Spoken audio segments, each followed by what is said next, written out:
Hey everybody, it's Hylian Alchemist, and welcome back to Let's Play Banjo-Kazooie. In the last episode, we entered Bubblegloop Swamp, and in this episode, we are going to, well, finish Bubblegloop Swamp. As you know, this is the second half of the whole level, and, you know, obviously enough, we're definitely going to finish this level. You know how this goes. So what we're doing right now is that we're basically warming, well, I guess you can say that in that kind of definition of warming, Tank Tup's feet, and that's actually the name of the turtle, that's Tank Tup. So all we do is just beak bust on all four of his feet, and then, well, you know how it goes in the end, just getting the, getting that Jiggy that he very conveniently just caught it right there.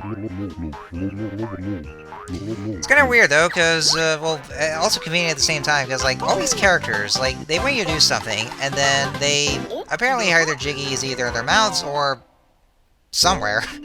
Well, maybe not there, but, or maybe. There could be some instances. But that's always where they hide their Jiggies, you know? I don't know why they just keep them in there, but I guess just for convenience sakes, they just keep them in their mouths. It's kind of... also kind of a weird way to put them in. Anyway, so, ladies and gentlemen, I bet you guys probably may or may not recognize this character right here. This is Tip Tup. And does that name sound familiar? Well, he said to himself that it's Tip Tup. Well, to those of you who may not be aware already, Tip Tup is a character that originated in Diddy Kong Racing. Yeah, that's right. Well, just like Banjo himself, because, well, I didn't even get to mention this, that this game actually isn't Banjo's introduction, if you don't know already. Yeah, that's kind of weird, isn't it? Yeah, Banjo's debut is actually in Diddy Kong Racing. That's actually where he started this whole kind of thing here, just, you know, just racing. And would you know that, of course, we get to meet a character from said game. And, well, this is where he does something a little different. It's kind of weird, though, because, it's weird that Banjo doesn't even recognize Tip Tup, even though they've been together just to just save an island from an evil alien pig wizard. And I'm screwing up so bad right here. What we're doing here is that we're basically doing performing some sort of performance called the Tip Tup Choir. And what we have to do is that we have to pay close attention to how the each of the little mini Tip Tups right here. They'll basically, each of them have different colors, and they'll recite their little, recite their parts. And you have to memorize exactly how the pattern goes. So just make sure you get the right color and exactly memorize how they sung here. If you get the wrong one, then you take damage. So make sure you don't get the wrong one. It's probably best to write those down like I didn't even do. I probably should have done that. But I guess, you know, that's pretty much the reason why I keep screwing up here, because I keep getting the wrong ones, because I forgot where some of them are. So that's all on me. Just make sure you get the right ones. And this is also where I mentioned that I mentioned before that Bubblegloop Swamp is where you get these those kind of dickheaded Jiggies. Well, this is definitely one of them. You have to be really careful there, because yeah, like I said, whenever you get if you get one wrong, you take damage. And there are also no honeycombs here, so you really want to be careful with that. Just make sure you memorize them, or just write them down as fast as you can. If you actually do forget, and if you need to see again, just go straight to Tip Tup himself, and he'll repeat the lesson for you. But just make sure that you pay close attention. And there's no limit to it either. Just you can ask him as many times as you want to, and he'll be willing to repeat the lesson again. But just make sure you write those down, so that way there you can just be careful. Just, you know, just make sure you get the right one. Well, thankfully there was a beehive right there where I can get those honeycombs. Yeah, that's one thing I don't really like about Banjo-Kazooie. I mean, don't get me wrong, I do love this game, but, you know, this is one thing I also don't like about Banjo-Kazooie, is that whatever you get wrong, the game will actually penalize you for that. And just being one of them, where if you just fail in something, or if you get something wrong, you take damage for that. That's just not even fair. I mean, I don't recall other games doing that to you. Maybe it's some kind of punishment, or just at the very least forcing you to try it from the very beginning. But I don't recall other games doing that to you. So yeah, in other words, this game can be a bit cruel to you, and Bubblegloop Swamp seems to be the epitome of that. Now, it's not the only thing that we're going through. Oh, no way. There's actually another challenge that we have to go through that's probably even worse. And And another thing about it, it's also even way worse than 4, if not the worst yet. But that we'll get to in a little bit. So anyways, now all we have to do is we'll just use weight moves here, and we'll just go through, oh, this oh-so very long and oh-so complicated maze that we'll never even figure out whatsoever. It's just not linear at all. Definitely. Oh, what do we do? Actually, yeah, never mind. It was just easy. What's not so easy is this Jiggy right here. This right here. So very much like the other one, where we just have to go through the path before time runs out. This right here, you have to come across an extremely narrow pathway. So, yeah, and also you have to do this in 10 seconds. Thankfully, though, I got it by 1 second, though. Look at that right there. But yeah, that's very, very triggery there, and yeah. I mean, they say that slow and steady wins the race, but at the same time, you're doing this in a 10-second time limit. So, you also want to be quick at the same time as well. Just be super extra careful just going across this narrow pathway. Otherwise, you'll fall off and, of course, be bitten by the piranhas as a result in the swamp. Or, the swamp water. But at least we made it. Well, barely made it. And right at the very end, we have Mumbo-Sut. Ah, yes, it's good to see good old Mumbo again. And, of course, very nice of him to keep his Mumbo tokens in the very back of his hut. And there's also one behind his chair as well. And also... Ooh, look at that. There's another empty honeycomb piece that's right on the... right by his ceiling. That's actually, one thing that you can always check for, like, whenever you're a Mumbo-Sut, you could be hiding some sort of things, some important collectibles, so you want to make sure you check around those. Anyway, so our transformation for this world is Crocodile, a crocodile. And I bet this is pretty much what a lot of people consider would be the best transformation, because for one thing, Crocodile Banjo actually has an attack. Well, I say it's the only transformation that actually has an attack. Just by pressing the B button, you can actually bite on enemies, or just use the chomping ability. Not only that, but you are able to go across the swamp water, and the piranhas will bite you. That's right, you're completely immune to the swamp water right here, so that way there you won't be needing to worry about any wading boots whatsoever. So that is a good thing. Oh, and I didn't even mention that one enemy that we got past, that dragonfly enemy. That's called a Buzz Bomb. And once they see you, they basically charge at you, but you can just kill them with a rat-tat-rap. One thing I also do remember is that as long as you're a Crocodile Banjo, if you actually attack him with that form, he actually drops down 2 honeycombs, instead of just 1, like if you're a regular Banjo. And so, by going inside this huge crocodile structure, inside here, after we get these notes here and this Mumbo token, this asshole right here. This guy is named, wait for it, Mr. Vile, the greediest croc of all. And, guys, this is a challenge right here.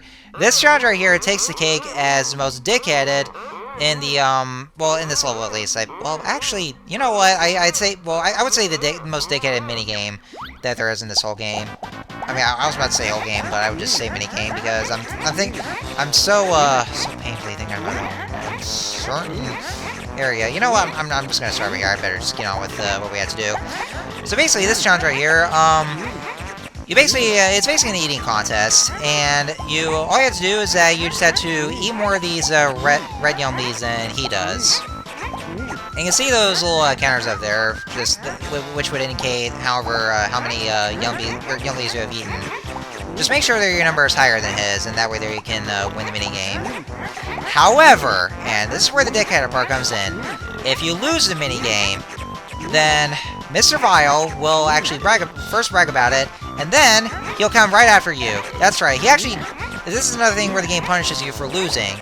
He'll come right after you, and he'll try to make an attempt to bite you, and quite an amount of damage right there, probably about like 2 or maybe about 2 honeycombs. He takes 2 of your honeycombs away just by biting you, just for losing to him. Yeah, that's right. There is actually a way to avoid this, though. just make sure that either you're far away from him and just run as fast as you can to exit the exit the area or exit the room actually, and you'll be fine. But you have to be quick about it too because he'll actually start running faster. He'll try to catch up to you as well. So you want to just hurry and just haul ass right out of there. But yeah, that's another one of those things. Like I said though, this game kind of does punish you for just for losing some things, like not only with Touch Up Wire where you take damage if you use the wrong note, but for losing this minigame, you take damage. Well, I mean, if you're unlucky enough, and of course, if Mr. Vile catches up to you, they just chomps you, and you know, and that's where you get hurt, just by 2 honeycombs. Yeah, this game can be that cruel to you, like that. All just for losing. That's just not fair. That's just harsh. It really is. But of course, there's actually something a little later on that's even worse than that, which we'll get to in a second. But anyway, this challenge right here consists of just you eating the red Yelmies and just avoiding the yellow Rumblies. If you eat the yellow Rumblies though, then you'll actually be stunned for a bit and just see Banjo gagging at what he just ate. It's like, you know, or it's like eating molded bread or molded cheese. Okay, I'm very sorry for bringing that up. Although maybe not as bad as any of those other disgusting secrets that Grunty does. Ugh. God, that's way worse. Now, for this one would be probably the toughest yet. For this one, you only have to eat what is shown on the top of the screen. You have to do, like, you know, like you see here, right now we have to eat the yellow Rumblies. And sometimes, like, it may seem simple enough, but here's where the thing comes in that, like, make sure you don't eat them when it seems like it's going to be close to time when they switch around, because if you, while the red young leash still displays on the screen, and then you try to eat it, but then it immediately just switches to the yellow Rumbly before you ever have the chance to eat it, then that's when you get stunned for a bit. Yeah, it can happen like that sometimes, and, you know, I mean, it can be like that. I seem to have run it. I lost my train of thought there. And for that, after that's done, then, here we get the Jiggy. Oh, of course, Mr. Vile is just being a sore loser about it. So it's going to pick it up here. Oh, and before we leave here, this is where he talks about the challenge.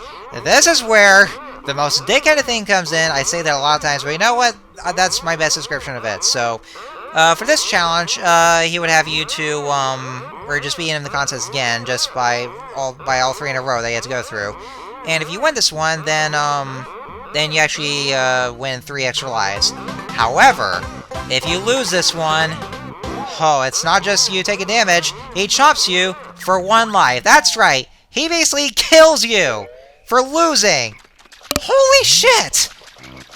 Just the biggest punishment you could ever go through in a game is by dying just for losing. What the fuck, game? You are so cruel. I mean, again, I love Banjo-Kazooie, I really do. I mean, I have so much happy memories with it. But there are some instances where the game is just very cruel to you like that, just for those little minor mistakes. Or actually, no, just taking damage just for that one mistake in the Tetro Choir. But Mr. Vile actually killing you for losing that kind of challenge. Holy shit, that's just extreme. That is way too extreme there, and just overall just very petty. Like, ugh. I mean, you know, not just the greediest croc of all, probably the most jerk-ass kind of croc at all. Jesus Christ. Anyways, now we are finally done with Bubblegloop Swamp. Yeah, that's just where the harshest Jiggies just come into play there. Like, ah, man, that's just too much. You know, even Banjo-Tooie doesn't punish you that badly for that. Despite what a lot of people say about Banjo-Tooie, even that game at least that game doesn't, they don't even, it doesn't punish you that badly. Grunty's legs and stomach thins! Goodbye to all those double chins! I still need to work harder on my grunty voice.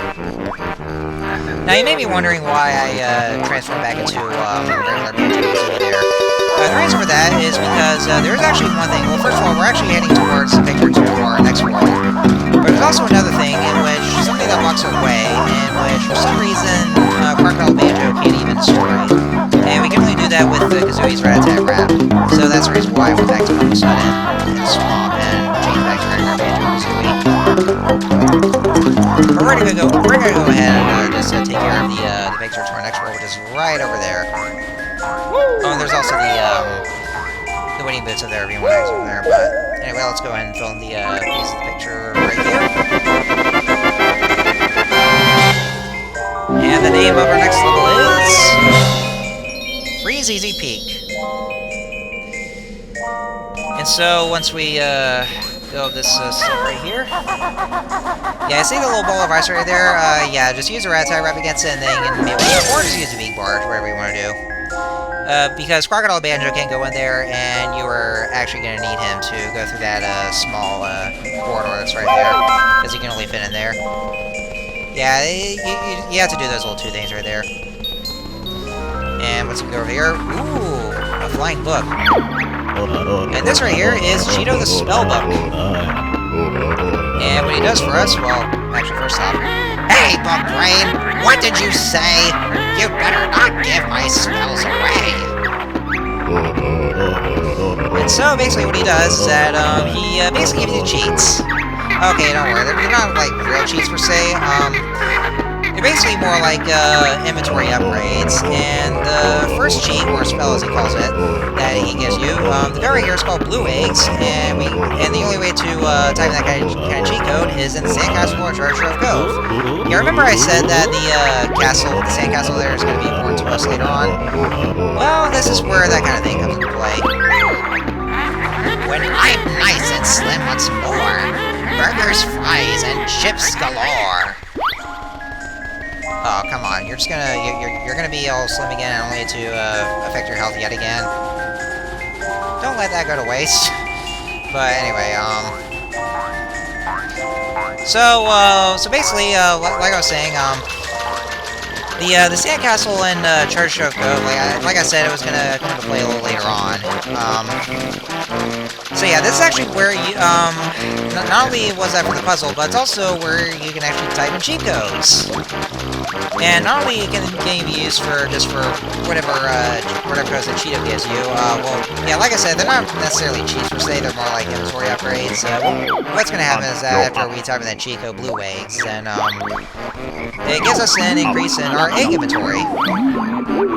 And if you actually go right into this area, that's where the transformation will wear off.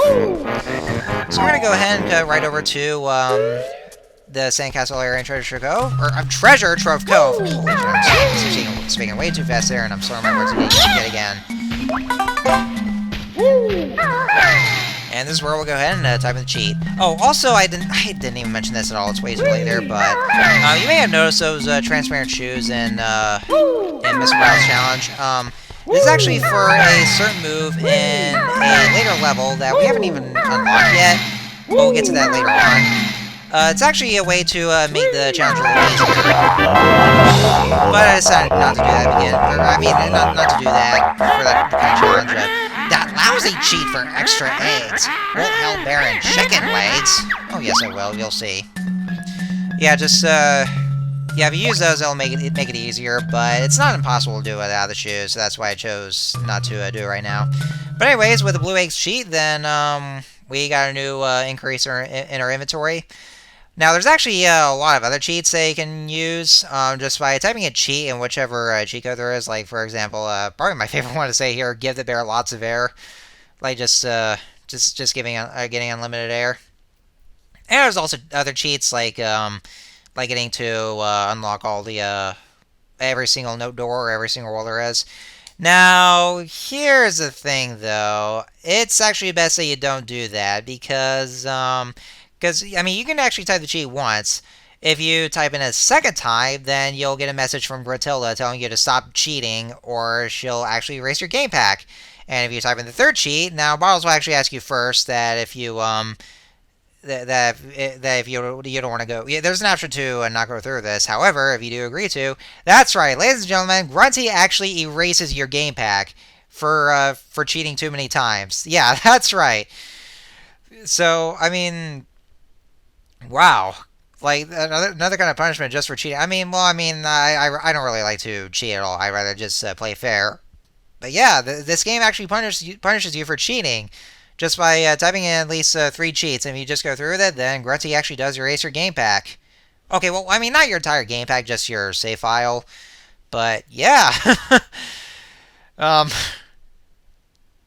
I mean that's just kind of like I'm not sure if other games did that to you, but yeah, it can happen. So just make sure you don't do that too many times if you value your save file that much. But anyways, I guess that's all I can say here. So anyways, next time on Let's Play Banjo-Kazooie, we are going to head over to our next world, Freeze Easy Peak. So until next time, see you guys later.